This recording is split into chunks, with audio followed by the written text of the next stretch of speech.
Yo, what is going on, guys? It's HateFoo here. In today's video, I'm going to be showing off my Arcadia Factions Christmas update. And if you're about to click off, I just want you to take one thing from this video. Read the first line in the description. That's it. Anyways, in today's video, I'm going to be going over my Arcadia's biggest factions update taking place with this new season coming up Friday, December 2nd at 5 p.m. EST. And I'm telling you, it's the biggest update, not just because it's a Christmas update and it's like the season or whatever. I think they literally held off content for like 1 to 2 maps. And now there's an overwhelming amount of stuff for this update. Before I get into it, you know I got to plug my stuff. So if you play the server or you're going to try it out, use the IP HateFoo.myarcadia.com. I'm literally not asking you to. It is a command. You must use that IP. Also, I think literally everybody knows this, but if you want free gold, I mean, like benefits your gameplay at the start of the map, do /redeem HateFoo. It supports me. It supports yourself. Okay, let's get the most general things out of the way. So first of all, they're doing a punishment reset, and I'm pretty sure that they've like never done one before. I've done plenty of these info videos, and I don't think I've ever mentioned the punishment reset. Maybe last Christmas, I don't know, but they're never gonna do one again. So yeah, take advantage of that. Next thing, it's gonna be a 5-week map. They're usually 4 weeks, and this time around, it's gonna be a 2-week grace period instead of a 1 week, and it is gonna be 15-man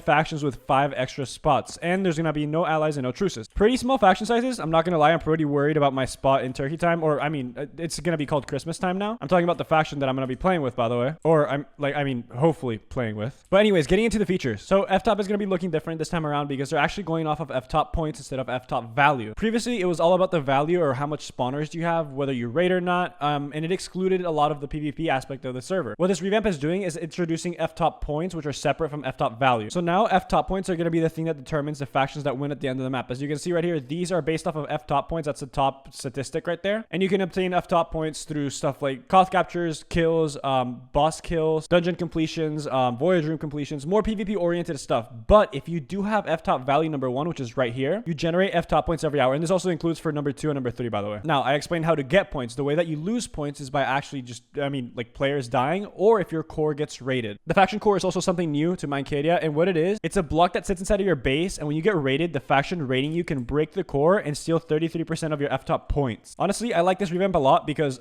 my faction dude, we won by like 51 times the amount of FTOP number 2, and I think the reason why we win by so much is because we literally just no life basing, but we're not really that great of a PvP faction. So what this revamp does is going to mix both worlds, and basically it's going to be a lot more balanced. Moving on to Voyages 2.0, they're having 5 new rooms, and they're doing small changes and new builds for every other existing room. They've added the chaotic trinket, which is just like the boost that let you have more players in Voyages, or the ones that give you jump boosts. This one is going to make the voyage rooms more difficult, but it's also going to give you a higher chance to pull better loot. And they've also changed it so if you get to Blackbeard rooms and you complete 3 rooms, you will only be offered loot every 3 rooms from then on. So now the loot that you would be offered from 3 Blackbeard rooms is going to be kind of like merged into one, making it more riskier, but for more reward. Expeditions 2.0, there's going to be brand new islands and mobs, and I think this is the feature that they've mostly worked on. There's a lot to do with expeditions. I'm not going to go over exactly everything, but like I said, there's a brand new island and mobs, and you can't bring your own items anymore. There's actually going to be like a loadout area, and you can actually lose those items in your wardrobe or an enchant on the set. It depends on the island that you're on. There's going to be new pets exclusively for expeditions, and then mastery points, which you can use in a skill tree to upgrade certain expertises, and then mob kill milestones, which basically guarantee you to get a certain reward if you kill as many mobs as the thing says. 2 other features that I wanted to mention, but not really like go in depth because they're pretty self-explanatory, are Voyage Wars and Party Risk Duel. Pretty important stuff for the update. I think